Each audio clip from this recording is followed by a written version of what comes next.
Mass number minus atomic number. Mass number minus atomic number या number of proton. तो 12 minus 6 करोगे तो ये भी क्या आ जाएगा 6, राइट। कार्बन एटम की एक प्रॉपर्टी होती है जिसका नाम होता है बेटा catenation property. Due to the catenation property carbon element जो है वो लॉन्ग चेन के फॉर्म में एग्जिस्ट करता है, ब्रांच चेन के फॉर्म में भी एग्जिस्ट करता है।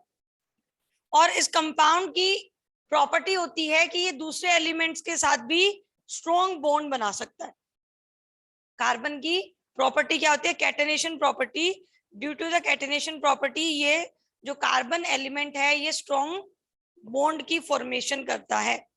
हमें एनसीईआरटी के बेसिस पे पढ़ना है तो एनसीईआरटी की सारी चीजें अपन रिवाइज करेंगे।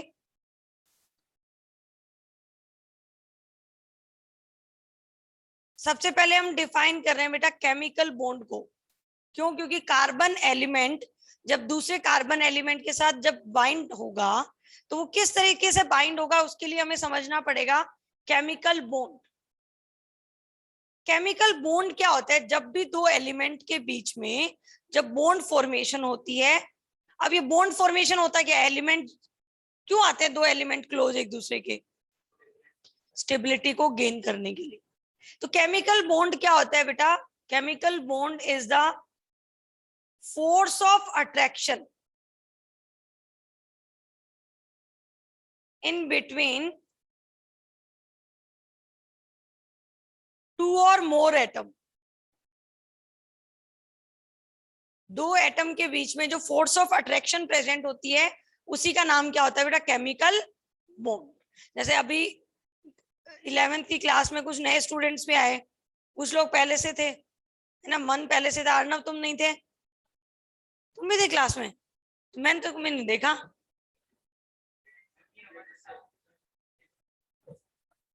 अरे तुम लोग साथ में थे तो मुझे ये तो याद नहीं है।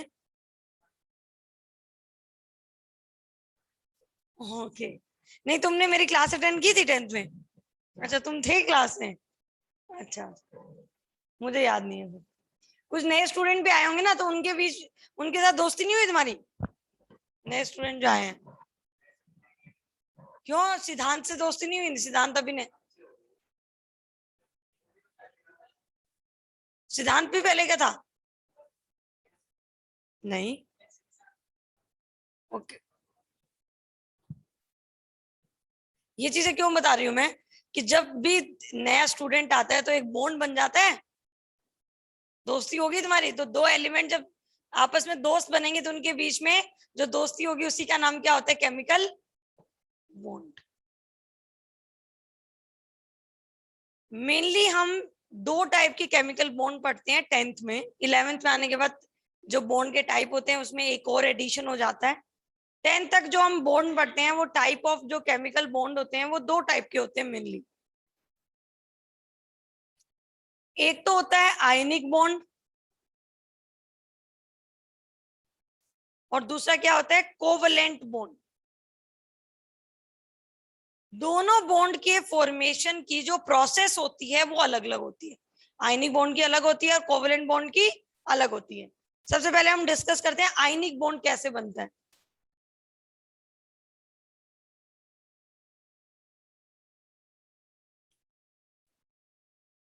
आयनिक बॉन्ड की फॉर्मेशन होती है बेटा बाय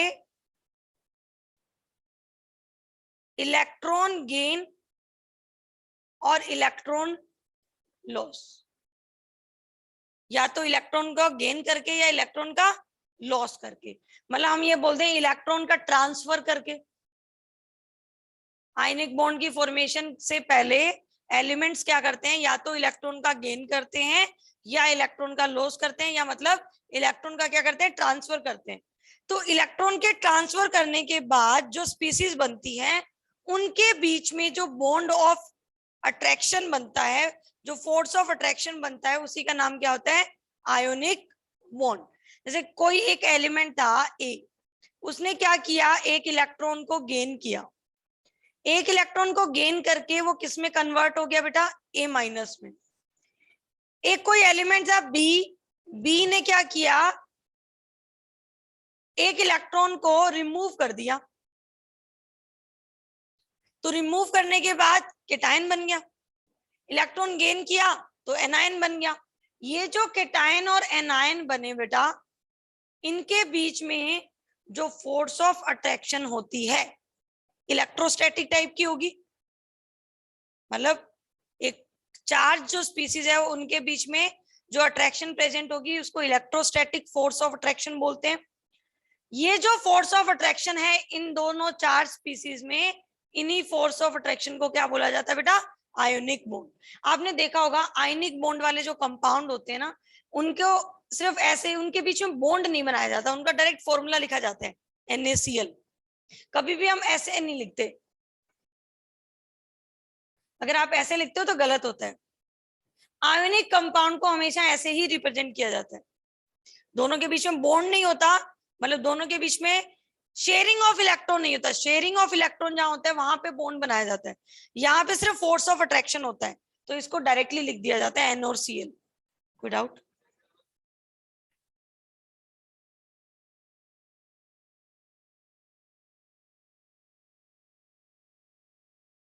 अगर Na जो है, ये एलिमेंट की टेंडेंसी होती है बेटा कि Na इलेक्ट्रॉन लूज ही क्यों करता है और Cl इलेक्ट्रॉन गेन ही क्यों करता है? हाँ, इनर्ट गैस की वजह से।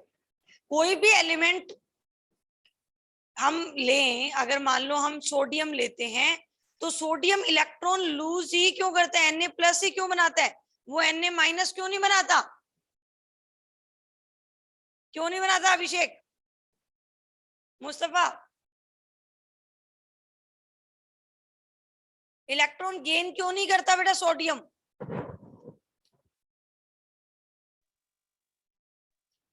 मैम क्योंकि वो अपनी इनर्ट गैस कॉन्फ़िगरेशन पे पहुंचने के लिए एक इलेक्ट्रॉन लूज Yes. करेगा, तो सोडियम क्या होता है बेटा 11, तो ये इसका कॉन्फ़िगरेशन क्या होता है 281। तो इसको अपने near by inert gas configuration obtain करना है, तो इसको आउटरमोस्ट शेल में 8 इलेक्ट्रॉन रखने पड़ेंगे। एक इलेक्ट्रॉन रखने के लिए वो क्या करेगा, अपने आउटरमोस्ट शेल का इलेक्ट्रॉन रिमूव करेगा। सेम ऐसे ही Cl में होता है, Cl क्या होता है 17, इसके पास क्या होते हैं 7 इलेक्ट्रॉन होते हैं। तो ये क्या करता है, एक इलेक्ट्रॉन को गेन करके और किस में कन्वर्ट हो जाता है, Cl माइनस, मतलब 288। बिल्कुल। कौन केटायन किस टाइप का बनाएगा ये इस बात पे डिपेंड करता है कि वो उसको स्टेबिलिटी कैसे मिल रही है, कोई भी एलिमेंट अपनी स्टेबिलिटी को कैसे गेन कर रहा है।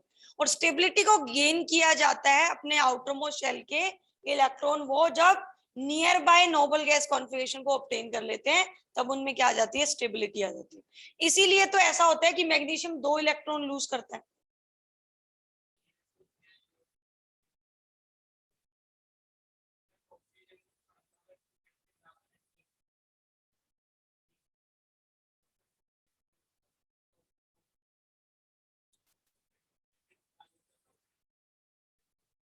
देखो कुछ कंपाउंड बनते हैं ऐसे, जो तुम सोच रहे हो तुम 11th में हो गए, तुम ऐसा सोच सकते हो। परऑक्साइड में होता है जो वो O- होता है, परऑक्साइड में O जो होता है वो O- होता है। तो नहीं, बॉन्ड वो दोनों बनाता है, ऑक्टेट हमेशा पूरा करता है अपना एलिमेंट। मैं आपको परऑक्साइड वाला एग्जांपल लेके बताऊंगी, जब मैं शेयरिंग वाला बताऊंगी तब बताऊंगी तुम्हें कि कैसे वो अपने ऑक्टेट को पूरा करता है। ऑक्टेट को वो पूरा करेगा चाहे वो कैसे भी मर्जी करे। लोन पेयर प्रेजेंट होता है।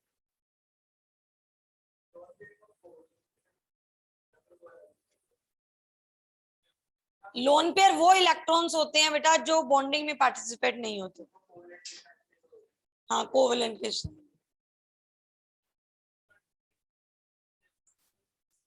ऑक्टेट, कोई भी मॉलिक्यूल अपना ऑक्टेट कंप्लीट कर लेता है, तो कंप्लीट करने के बाद जो उसके पास एक्स्ट्रा इलेक्ट्रॉन प्रेजेंट होते हैं उन्हीं को लोन पेयर बोला जाता है।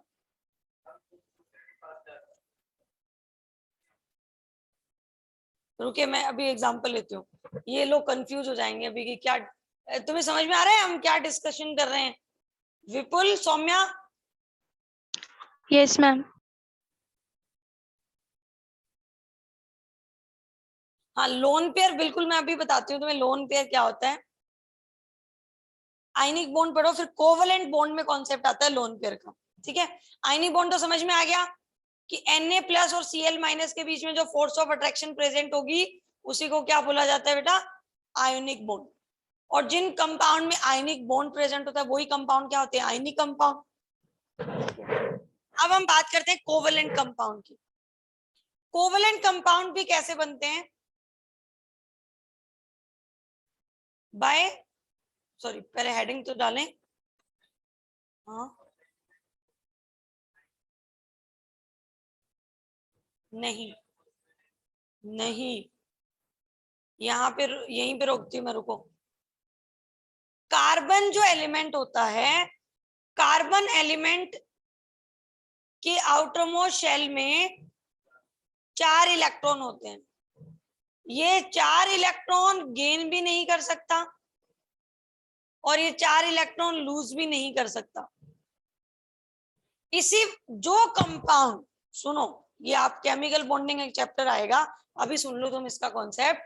कोई भी एलिमेंट ए एलिमेंट है, वो पता है वो 1 इलेक्ट्रॉन का एक्सचेंज कर सकता है, 2 इलेक्ट्रॉन का एक्सचेंज कर सकता है, 3 इलेक्ट्रॉन का एक्सचेंज कर सकता है। 3 से ज्यादा इलेक्ट्रॉन का एक्सचेंज पॉसिबल नहीं होता जनरली। बहुत रेयर एलिमेंट होते हैं जिनमें 3 इलेक्ट्रॉन का एक्सचेंज होता है। Exchange of only 3 electrons are allowed, 1 electron, 2 electron and 3 electron. 3 से ज्यादा अगर चाहिए तो वहां पे एक्सचेंज नहीं होता, वहां पे फिर कोवलेंट बॉन्ड बनाना पड़ता है।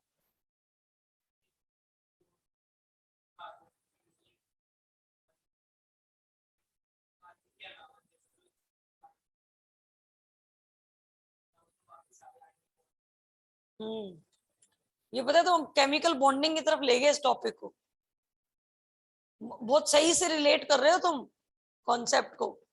ये हम आयनिक केमिकल बॉन्डिंग में पढ़ेंगे, पता है क्या होता है जब भी। ये एक बात समझो, मैं स्टेप वाइज बताती हूँ तुम्हें, ठीक है।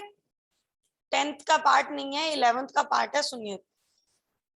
ये आप एक कॉन्सेप्ट बना लो कि 1 2 3 इलेक्ट्रॉन का एक्सचेंज अलाउड होता है, तो 3 इलेक्ट्रॉन का एक्सचेंज अलाउड होगा तो मतलब वो कंपाउंड आयनिक बनाएंगे, अदरवाइज कंपाउंड क्या बनाएंगे, कोवलेंट। मतलब कार्बन में 4 इलेक्ट्रॉन का एक्सचेंज नहीं हो पाता, इसका मतलब कार्बन क्या बनाता है बेटा, कोवलेंट कंपाउंड बनाता है। ठीक है, आपने ऑब्जर्व किया होगा, आप अपनी ऑब्जर्वेशन से बता रहे हो। देखो बाकी स्टूडेंट भी ध्यान से सुनना बेटा। ऑब्जर्वेशन से क्या बताया एक स्टूडेंट ने मुझे कि मैम कार्बन ग्रुप के जो नेक्स्ट एलिमेंट होते हैं, जैसे Sn है मैम, टिन, टिन का हमने SnCl2 भी देखा है। यही तो बोलना चाहते हो आप, देखा नहीं है। अब तुमने रिलेट किया ना, मुझे लग रहा है कि तुम्हें ये बात पता है। ऐसा होता है, क्या होता है, एक ही पीरियड में, सॉरी ग्रुप की बात कर रही हूं मैं, कार्बन कोवलेंट बॉन्ड बना रहा है, नीचे जाने पे आयनिक बॉन्ड बनाने की टेंडेंसी बढ़ जाती है। किसी भी ग्रुप में आप टॉप टू बॉटम जाते हो तो आयनिक बॉन्ड बनाने की जो टेंडेंसी होती है वो क्या हो जाती है, हाँ, कोवलेंट वाली घट जाती है।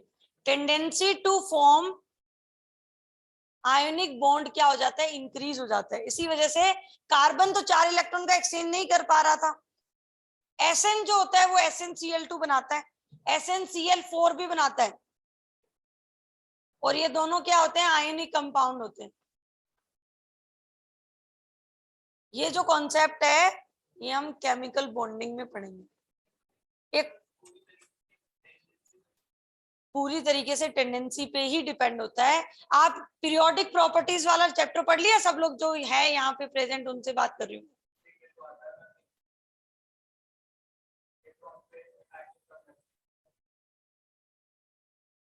तो वो इलेक्ट्रॉन लूज इजीली करता है,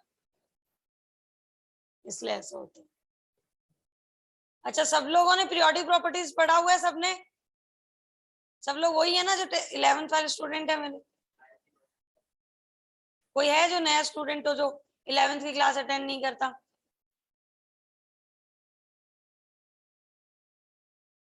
जिसने पीरियोडिक प्रॉपर्टीज नहीं पढ़ा हो? कोई नहीं है? थम्स अप करो, मुझे पता चले। मुझे सब लोग थे क्लास में।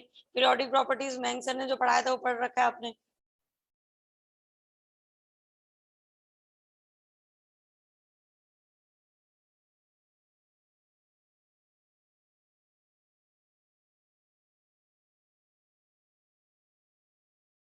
अभिषेक, अभिनव,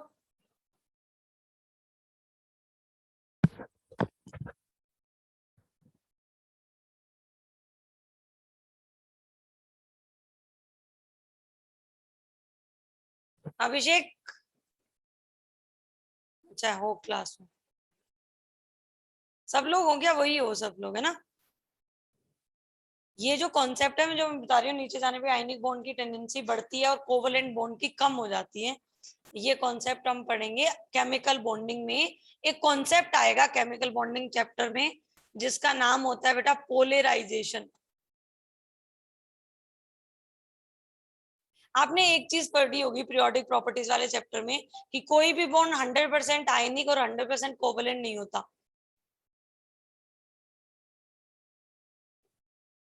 पीरियोडिक प्रॉपर्टीज खत्म हो गया क्या?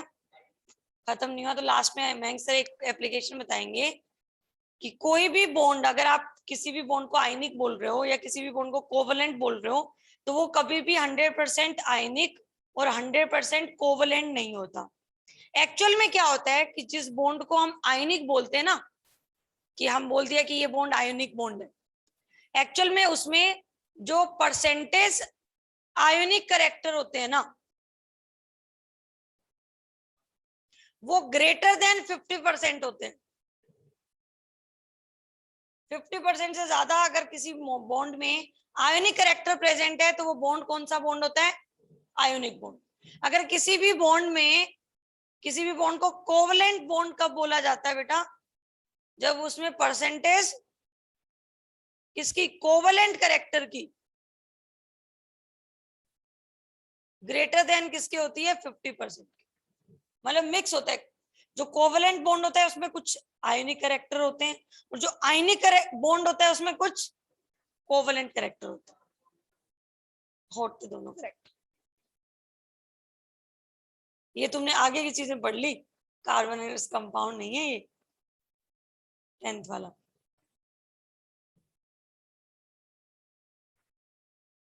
और ये याद रखना, ये पढ़ाएंगे सर आपको, पोलराइजेशन पढ़ाएंगे। मतलब इसका भी मेथड होता है।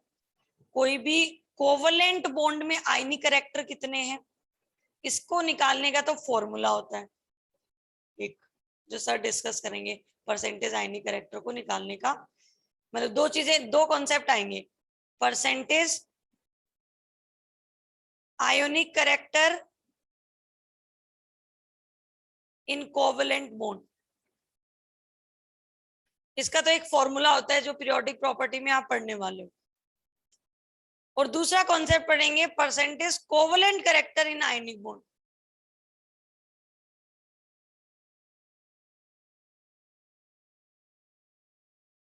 ये दोनों चीजें जो है वो हम आगे के टॉपिक्स में पढ़ने वाले। ये 11th का पार्ट है।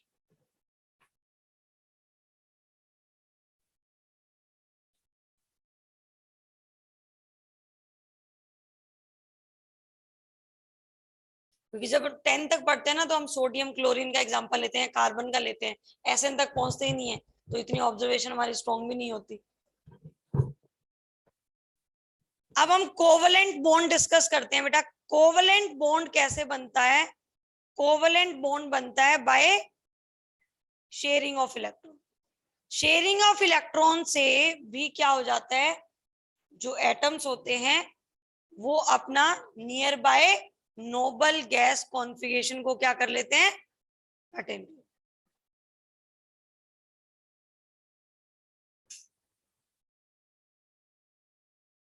जैसे फॉर एग्जांपल H2 मॉलिक्यूल है, तो हाइड्रोजन के पास एक इलेक्ट्रॉन प्रेजेंट है, ये इसका नियर बाय नोबल हीलियम, तो ये क्या करता है, एक एक इलेक्ट्रॉन की शेयरिंग करेगा।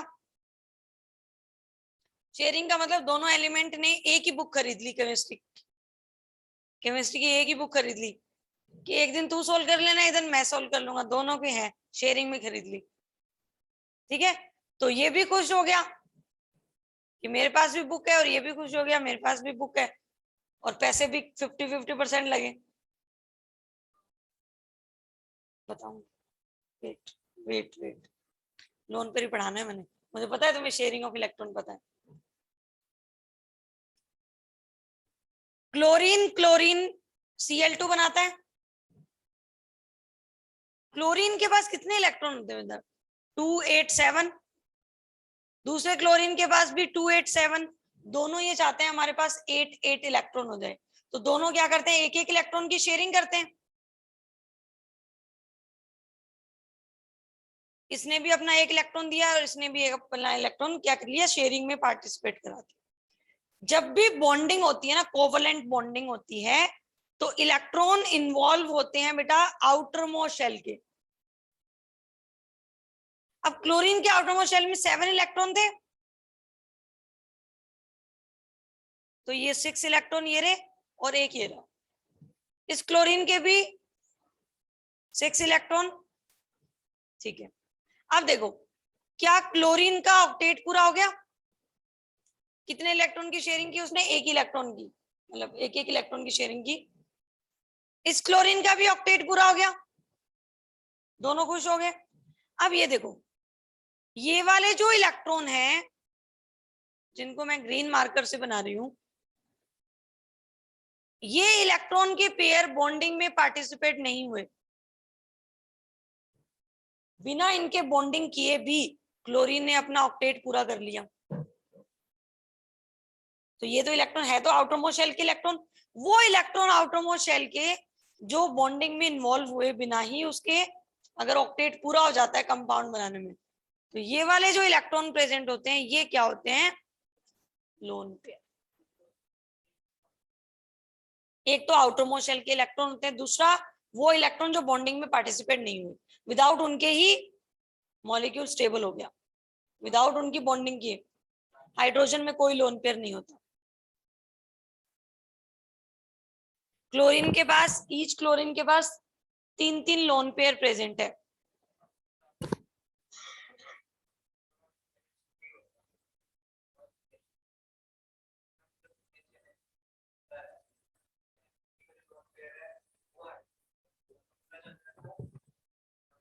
पूरा का पूरा पूरा चला जाता है। अब अपन आइडेंटिफाई करते हैं अमोनिया में कितने लोन पेयर है, वाटर में कितने लोन पेयर है।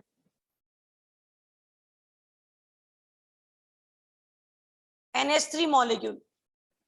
नाइट्रोजन एटम के आउटरमोस्ट शेल में कितने इलेक्ट्रॉन होंगे बेटा, 2 5। आउटरमोस्ट शेल में 5 इलेक्ट्रॉन है, 1 2 3 4 5।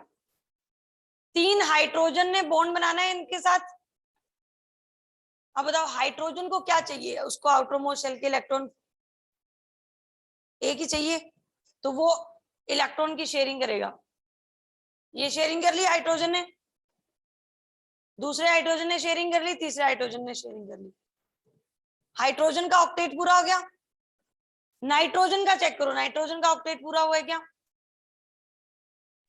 yes, नाइट्रोजन के भी वैलेंस शेल में 8 इलेक्ट्रॉन आ चुके हैं, 1 2 3 4 5 6 7 8 हो गया ऑक्टेट पूरा, मॉलिक्यूल बन गया। अब ये देखो, ये वाले जो इलेक्ट्रॉन थे नाइट्रोजन के, क्या इन्होंने बॉन्डिंग की? ये जो इलेक्ट्रॉन है ये क्या होता है, लोन पेयर। बॉन्डिंग के बाद जो एक्स्ट्रा इलेक्ट्रॉन सेंट्रल एटम के आउटरमोस्ट शेल पे रह जाएंगे, जिस एटम का अपन बॉन्ड बना रहे हैं उस पे जो एक्स्ट्रा इलेक्ट्रॉन प्रेजेंट होंगे वही क्या होते हैं, लोन पेयर। तो वो फिर उनका नाम होता है फ्री रेडिकल्स, उनको ओड इलेक्ट्रॉन्स, नहीं नहीं उनका नाम ही अलग होता है, उनको फ्री रेडिकल्स बोलते हैं। ये हमारे ऑर्गेनिक में बनेंगे। वाटर में आइडेंटिफाई करते हैं लोन पेयर। ऑक्सीजन क्या होता है 8 2 6, ऑक्सीजन के आउटरमोस्ट शेल में 6 इलेक्ट्रॉन, 2 हाइड्रोजन शेयरिंग करेंगे, दोनों हाइड्रोजन ने शेयरिंग कर ली इलेक्ट्रॉन की, तो क्या ऑक्सीजन का ऑक्टेट पूरा हुआ? ऑक्सीजन को आउटरमोस्ट शेल में 6 इलेक्ट्रॉन थे, 2 इलेक्ट्रॉन की शेयरिंग चाहिए थी, 2 हाइड्रोजन ने आके शेयरिंग कर ली, हाइड्रोजन भी खुश, ऑक्सीजन भी खुश। ये देखो इसका भी ऑक्टेट पूरा, सॉरी इसका भी ऑक्टेट पूरा हो गया, इसका भी ऑक्टेट पूरा हो गया। अब ऑक्सीजन के पास ये जो एक्स्ट्रा इलेक्ट्रॉन का पेयर बचा हुआ है, ये वाला पेयर और ये वाला pair, this is the lone pair.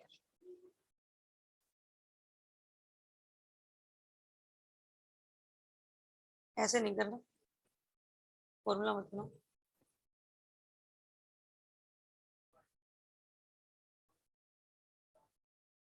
अभी तक वैसे एग्जांपल नहीं है जिनमें डबल बॉन्ड भी बनता। फॉर्मूला नहीं बनाना, ठीक है। CO2 की स्ट्रक्चर देखते हैं।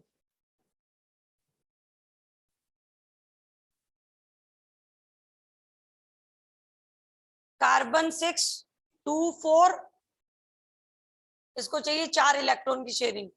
ऑक्सीजन 2 प्रेजेंट है 2 6 2 6, ये इनको भी चाहिए 2 इलेक्ट्रॉन की शेयरिंग। ये भी चाहता है मेरे पास 2 बॉन्ड बने, ये भी चाहता है मेरे 2 बॉन्ड में, ये बोला मेरे पास 4 बॉन्ड बनने चाहिए, तो कोई दिक्कत नहीं है, 4 बॉन्ड बन जाएंगे। कार्बन के आउटरमोस्ट शेल में 4 इलेक्ट्रॉन, ये वाला ऑक्सीजन चाहता है मैं 2 इलेक्ट्रॉन की शेयरिंग करूंगा, तो 2 इलेक्ट्रॉन की शेयरिंग ऐसे हो जाएगी। दूसरा ऑक्सीजन भी चाहता है मैं 2 इलेक्ट्रॉन की शेयरिंग करूंगा, ये इलेक्ट्रॉन की शेयरिंग होगी। अब ये जो एक्स्ट्रा इलेक्ट्रॉन बचे, यहाँ पे बच गया, ये भी बच गया, ये भी बच गया, ये भी बच गया, ये क्या है? लोन।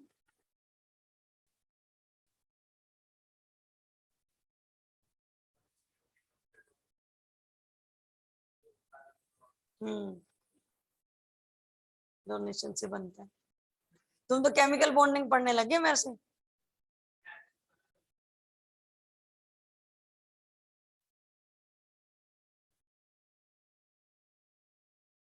स्ट्रक्चर को अभी तो नोमेनक्लेचर में तो क्या स्ट्रक्चर याद करनी है, ये वाला ये स्ट्रक्चर बनानी तो आपको मयंक सर सिखाएंगे, देख लेंगे। आधी तो मैंने सिखा दी कॉन्सेप्ट, तो मेरे से पूछ लिया तुमने। एक दो एग्जांपल और लें, इसका लें। ज्यादा टफ ले लिया तो फिर केमिकल बॉन्डिंग के वो बहुत डीप वाले कॉन्सेप्ट में चले जाएंगे। चलो लेते हैं, समझ आ रहा है?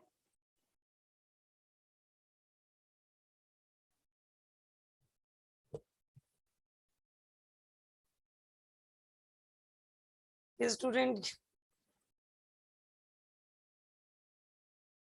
इसकी हम बॉन्डिंग देखते हैं, बहुत आसान है बेटा। कार्बन 4 बॉन्ड बना रहा है, चार इसके आउटरमोस्ट शेल में 4 इलेक्ट्रॉन, एक बॉन्ड हाइड्रोजन ने बना लिया, हाइड्रोजन की शेयरिंग, दूसरे कार्बन की शेयरिंग है, तीसरी भी कार्बन की शेयरिंग है, चौथी भी, ये भी कार्बन की शेयरिंग। अब इस वाले कार्बन के साथ कौन शेयर कर रहा है? डैश फॉर्मूला सिखाया था, वही है।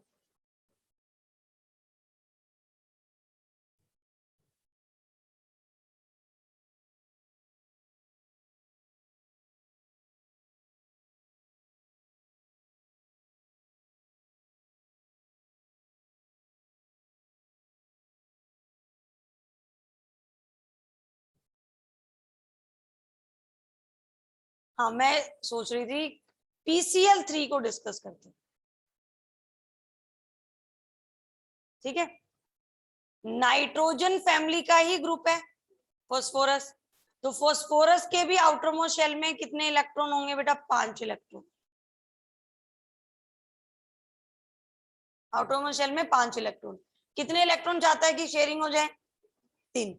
क्लोरीन तैयार बैठे हैं, क्लोरीन चाहता है उसके पास 287 होता है,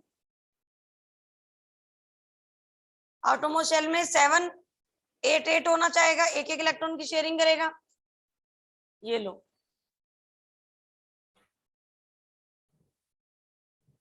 तो ये दोनों जो इलेक्ट्रॉन बच गए इसको क्या बोलते हैं, लोन पेयर। ठीक है, कार्बन में कभी भी लोन पेयर नहीं होता बेटा,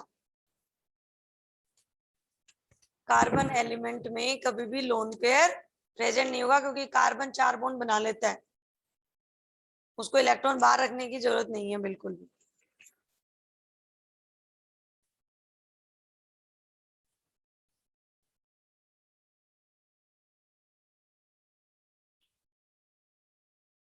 type of covalent bond discuss करते हैं। सबको पता है, एक होता है बेटा सिंगल कोवलेंट बॉन्ड, जब एक ही इलेक्ट्रॉन की शेयरिंग होगी, जैसे कार्बन और कार्बन ने एक एक इलेक्ट्रॉन की शेयरिंग कर ली, तो ये सिंगल बॉन्ड जो बनता है इसी को क्या बोलते हैं, सिंगल कोवलेंट बॉन्ड। बिल्कुल उबासी नहीं लेनी। डबल कोवलेंट बॉन्ड,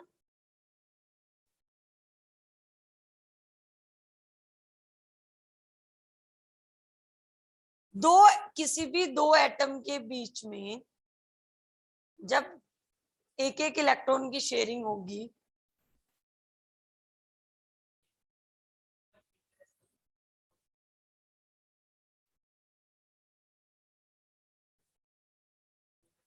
अच्छा मतलब ऐसा ही एग्जांपल लूं क्या, 10th वाला ही लूं, Cl2, एक इलेक्ट्रॉन की शेयरिंग हो रही है,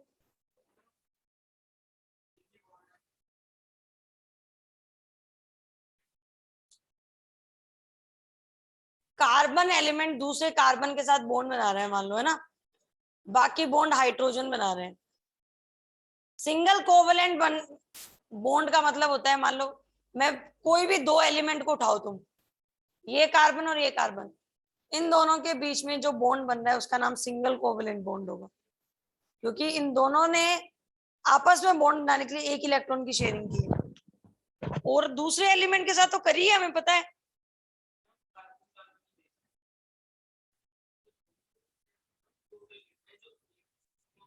हाँ हाँ,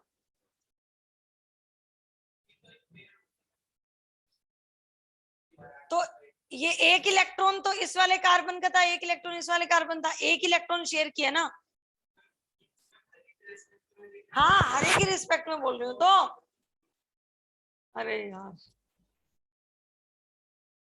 एक ही तो इलेक्ट्रॉन शेयर हुआ है, एक कार्बन इधर वाला लेके आया, एक इधर वाला लेके आया, दोनों ने इलेक्ट्रॉन शेयर कर लिए, ये सिंगल कोवलेंट बॉन्ड हो गया।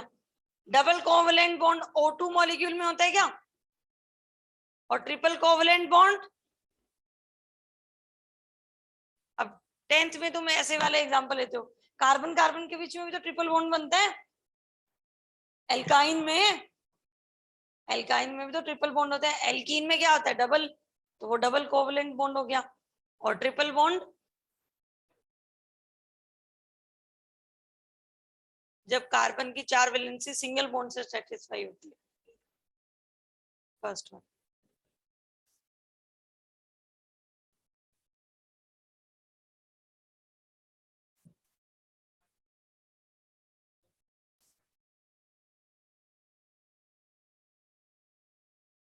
ऐसा कुछ पूछा नहीं जाएगा आपसे कि सिंगल कोवलेंट बॉन्ड कोवलेंट, आपसे ये जरूर पूछा है कितने बॉन्ड बना रहा है, जो से कितने बॉन्ड बना रहा है, ये सारी चीजें पूछी जाता है।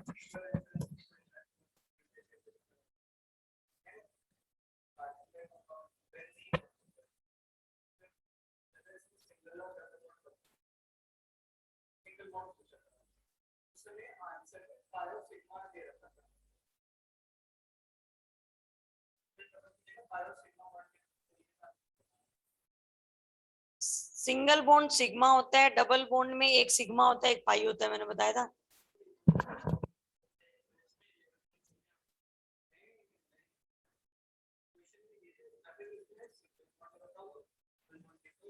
हम्म, अच्छा, और उन्होंने कॉन्सेप्ट लगाया हुआ था सिग्मा और पाई का। जैसे बेंजीन की मैं अगर बॉन्ड लाइन स्ट्रक्चर बनाऊं तो ये बॉन्ड लाइन तो ये है, और इसकी अगर मैं डैश वाली स्ट्रक्चर बनाऊं तो कुछ ऐसी होगी।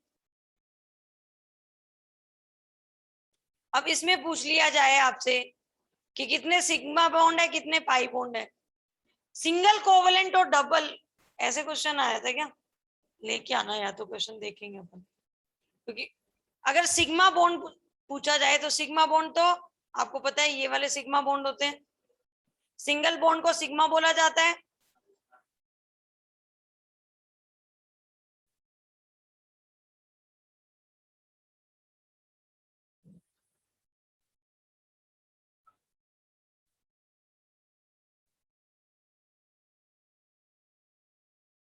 हाँ, ये सारे क्या है, सिग्मा बॉन्ड। डबल बॉन्ड जो होता है उसमें एक सिग्मा होता है, दूसरा क्या होता है, पाई होता है। ये तो आपको मैंने 11th में बता दिया था।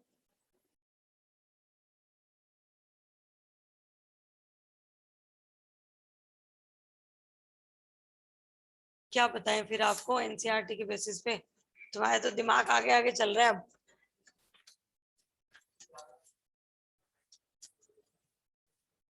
है?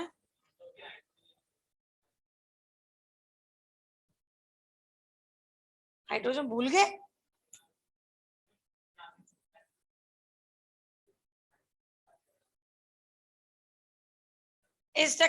इस मॉलिक्यूल में मुझे सिग्मा बॉन्ड बताओ,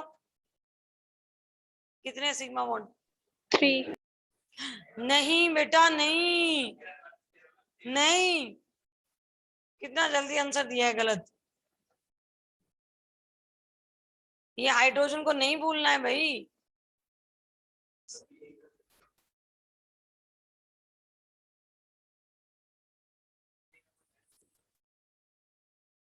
सही से काउंट करो। ऑनलाइन में किसी की आवाज नहीं आ रही, सब सो रहे हो क्या? काउंट कर लो, सारे सिग्मा है। अरे ये तो हमने क्लास में, अपनी वाली क्लास में भी तो डिस्कस किया था। Yes ma'am. 13 sigma bond present है।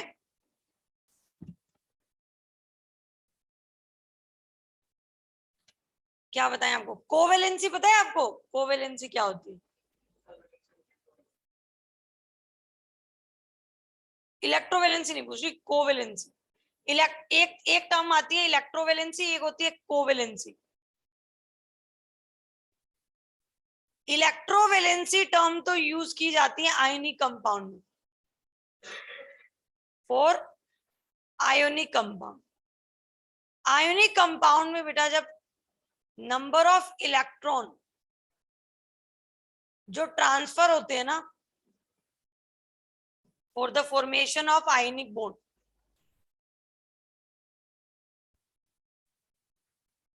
For the formation of ionic bond. हाँ जी बेटा, पॉसिबल ही नहीं, कभी नहीं पता। ये 2-4 की याद रखनी पड़ती है, बाकी इंपॉर्टेंट नहीं होते, किसी की याद नहीं रखनी पड़ती।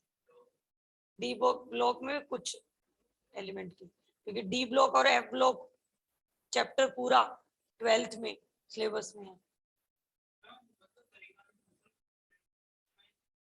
ना ना ना ना ना ना, रिमाइंड नहीं कर सकते, कोई कॉन्सेप्ट नहीं। बॉन्ड तो बनाते हैं हम, ये ऐसे स्पेसिफाई नहीं कर सकते कि इसकी वैलेंसी यही होगी, बहुत वेरिएबल वैलेंसी होती है। कभी 2 इलेक्ट्रॉन निकालते हैं, 4 निकालते हैं, एक ही निकालेगा, कभी 1 से लेके 7 तक निकालते हैं, 1 2 3 4 5 6 7 तक जाते हैं। डी ब्लॉक में वेरिएबल वैलेंसी होती है। तो इलेक्ट्रोवैलेंसी क्या होते हैं, कोई भी आयनिक बॉन्ड बनाने के लिए जितने इलेक्ट्रॉन का ट्रांसफर किया जाता है, वो नंबर ऑफ इलेक्ट्रॉन जो ट्रांसफर होते हैं वही क्या होते हैं उस एटम की इलेक्ट्रोवैलेंसी। जैसे सोडियम NaCl में अगर सोडियम की इलेक्ट्रोवैलेंसी पूछे तो 1, क्लोरीन की इलेक्ट्रोवैलेंसी 1। कोवैलेंसी टर्म यूज होती है बेटा, नंबर ऑफ इलेक्ट्रॉन शेयर्ड। हाँ, number of electron share. Covalency term use होगी कोवेलेंट कंपाउंड में, और जितने इलेक्ट्रॉन की शेयरिंग होगी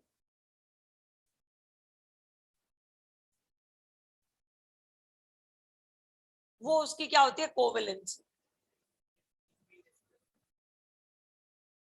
एक के रिस्पेक्ट में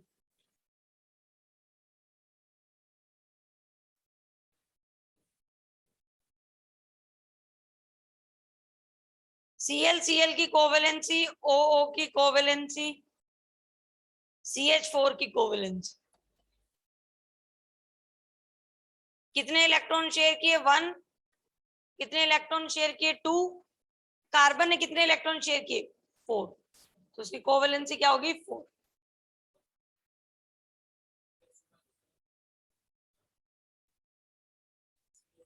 कोई भी एक एलिमेंट के रिस्पेक्ट में पूछा जाएगा आपसे कि इसकी कोवेलेंसी बताओ, जैसे सोडियम का पूछा अलग से, क्लोरीन का तुमसे अलग से पूछेंगे। जैसे यही कंपाउंड अगर मैं MgO दे दूं तो Mg का अलग पूछा जाएगा, Mg और क्लोरीन का अलग से पूछा जाएगा। तो एलिमेंट स्पेसिफाई करके आएगा कि आप कार्बन एलिमेंट की कोवेलेंसी बताओ या हाइड्रोजन एलिमेंट की कोवेलेंसी। हाँ ये भी पूछा जा सकता है।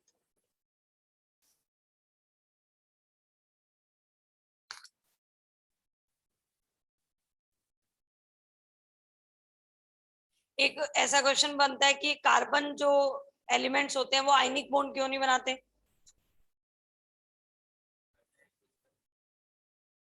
Why ionic bond formation is not possible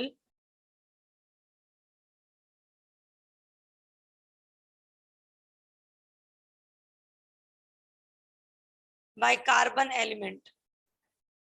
Ma'am, because it is not possible to gain or lose the 4 electrons. हाँ, कार्बन -4 में भी नहीं जा सकता, +4 में भी नहीं जा सकता। क्यों? क्योंकि -4 लेने के लिए उसको 4 इलेक्ट्रॉन गेन करना पड़ेगा, 6 प्रोटॉन 10 इलेक्ट्रॉन को गेन नहीं कर सकता, और 4 इलेक्ट्रॉन को रिमूव करने के लिए जो बहुत ज्यादा एनर्जी देनी पड़ेगी। तुम्हें आयनाइजेशन एनर्जी पड़ी होगी, क्योंकि जितना जितना पॉजिटिव चार्ज बढ़ता जाता है आयनाइजेशन एनर्जी क्या होती है, बढ़ती जाती है। तो इस वजह से दोनों चीजें बनना पॉसिबल नहीं होता। और कार्बन की कैटेनेशन प्रॉपर्टी के बारे में तो पता ही है, कार्बन की क्या क्या प्रॉपर्टी होती है, क्या वो heterovalency, tetravalency, versatile nature of carbon.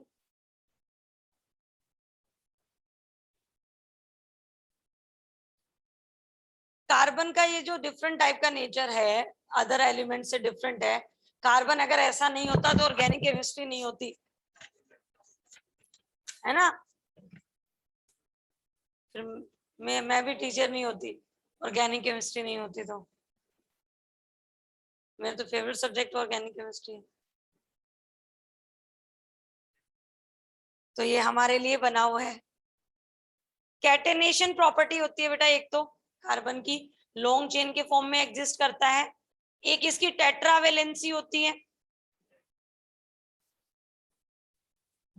Tetravalency का मतलब होता है 4 बॉन्ड बनाना, कैटेनेशन का मतलब होता है लॉन्ग चेन के फॉर्म में एग्जिस्ट करना, long chain, branched form, ring form में एग्जिस्ट करना।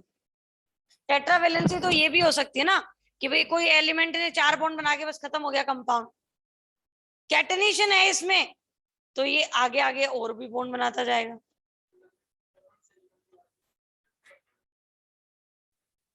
हाँ, उसमें स्लाइटली कैटेनेशन की प्रॉपर्टी होती है।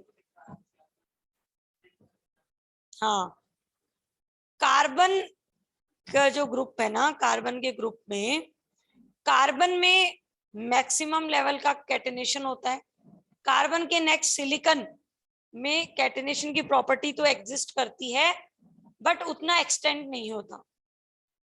इसके हम कंपाउंड्स पढ़ेंगे पी ब्लॉक में, सिलिकेट्स।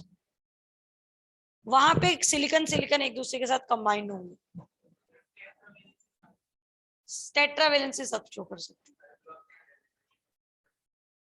तो 12th में, 11th में पढ़ेंगे हम एस ब्लॉक के पी, 12th में हाँ ग्रुप ग्रुप की प्रॉपर्टी, और ग्रुप का डिफरेंट बिहेवियर। और एक और प्रॉपर्टी होती है बेटा, मल्टीपल बॉन्ड बनाता है ये, मतलब डबल बॉन्ड के फॉर्म में भी एग्जिस्ट करता है और ट्रिपल बॉन्ड के फॉर्म में भी एग्जिस्ट करता है। और कोई प्रॉपर्टी होती है क्या अगर पता हो तो? आइसोमर, कार्बन जो है वो आइसोमर भी बनाता है। आइसोमर पढ़ा है तुमने? सेम मॉलिक्यूलर फॉर्मूला और डिफरेंट स्ट्रक्चर। कार्बन के जो कंपाउंड्स होते हैं वो आइसोमेरिज्म भी शो करते हैं बेटा।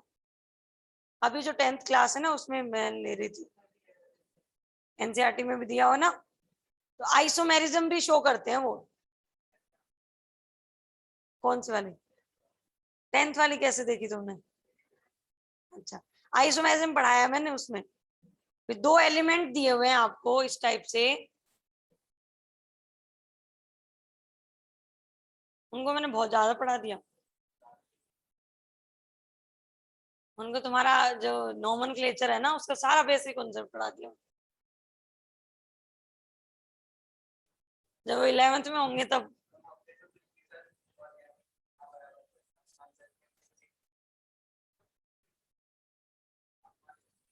मैं मान तो नहीं सकती इस बात को।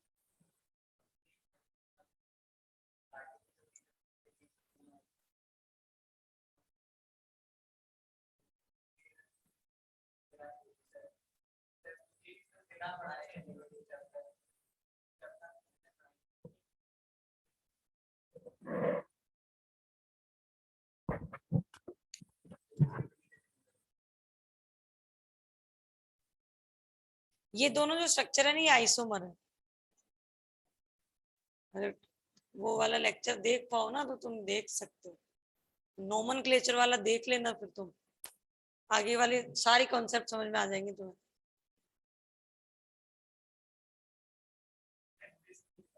और क्या, हाँ वैसे भी टाइम कम।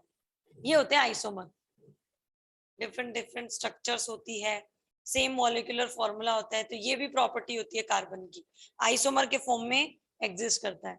और एक प्रॉपर्टी और होती है, it can combined with the hetero atom.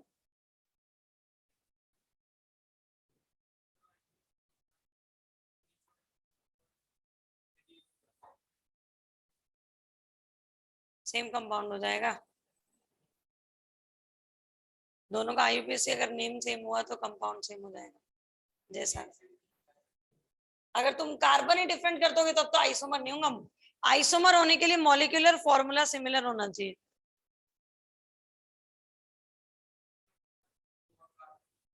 ठीक है, यहाँ पे ठीक है, क्यों नहीं हो पाएगा? आइसोमर है।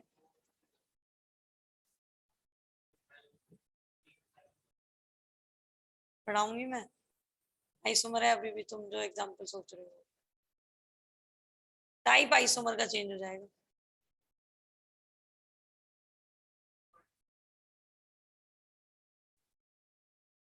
ठीक है, उनको मैंने आइसोमेरिज्म ने 11th वाला भी पढ़ा दिया, 10th वाला वो पढ़ा दिया मैंने पूरा। नोट्स ले लेना, नहीं तो या मेरे से ले लेना नोट्स, और एक दिन बैठ के पढ़ लेना। हाँ, जो ऑफलाइन में आए ना वो नोट्स ले लेना मेरे से, 10th वाले। ठीक है, फिर पढ़ लेना। हेटेरो एटम के साथ कंबाइंड होते हैं क्या? हेटेरो एटम क्या होता है? Other than carbon. Other than carbon मतलब नाइट्रोजन, ऑक्सीजन, सल्फर। अरे बनाए तो थे हमने, रिंग में ऑक्सीजन नहीं आ गया था? कार्बन की टेंडेंसी होती है बेटा, वो कार्बन के साथ भी बॉन्ड बना सकता है, और पीरियोडिक टेबल में और भी जो एलिमेंट्स प्रेजेंट है उनके साथ भी बॉन्ड बना सकते। हेटेरो एटम का मतलब होता है other than carbon. Other than carbon and hydrogen बोल दो।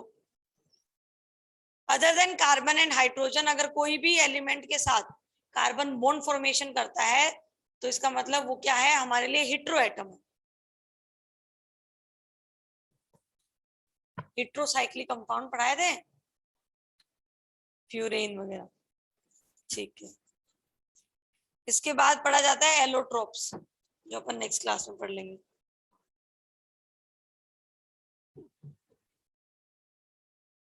या पढ़े एलोट्रोप्स पढ़ ले, अगली क्लास में पढ़े। जो तुम बताओ।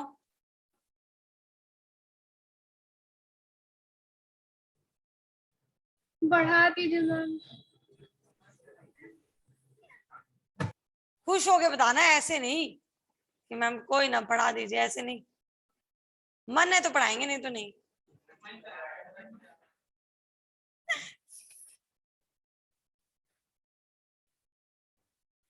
आज जो चीजें डिस्कस हुई वो मतलब 10th और 11th के रिलेटेड चीजें थी, तो वो सबको समझ आया जो डिस्कशन चल रहा यस था। मैम। एक टाइप से डिस्कशन ही चल रहा था, ठीक है। तो वो अगर अच्छे से समझ आया तो वेरी गुड। और अगर तुम यहाँ आते हो, मतलब क्लास अटेंड करने के लिए ऑफलाइन आते हो, तो 10th क्लास के जो थोड़े हाई लेवल वाले अच्छे वाले नोट्स हैं वो मेरे से कलेक्ट करके एक बार रीडिंग लगा ले, तो आसान हो जाएगा तुम्हें नोमेनक्लेचर पढ़ना भी, ठीक है। Yes ma'am. ओके, जो आए वो मेरे से नोट्स ले ले। अच्छा, मैं शेयर भी कर सकती हूँ तुम्हें, तुम व्हाट्सएप करना। मैं मेरे पास वो है, पीडीएफ बनाया हुआ मैंने पूरे नोट्स का। यस मैम, व्हाट्सएप कर देंगे। हाँ व्हाट्सएप करना, जिसको चाहिए वो व्हाट्सएप करे, मैं भेज दूंगी तुम।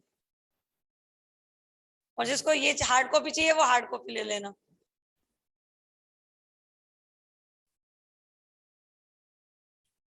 नहीं, व्हाट्सएप ग्रुप पे सेंड नहीं करेंगे क्योंकि 10th क्लास का है ना ये। एएमयू वाले पे करेंगे शेयर, क्लास 10th का एएमयू वाले ग्रुप पे कर देते हैं। मैं फीबा मैम को बोल देती हूँ, शेयर कर देंगे, ठीक है।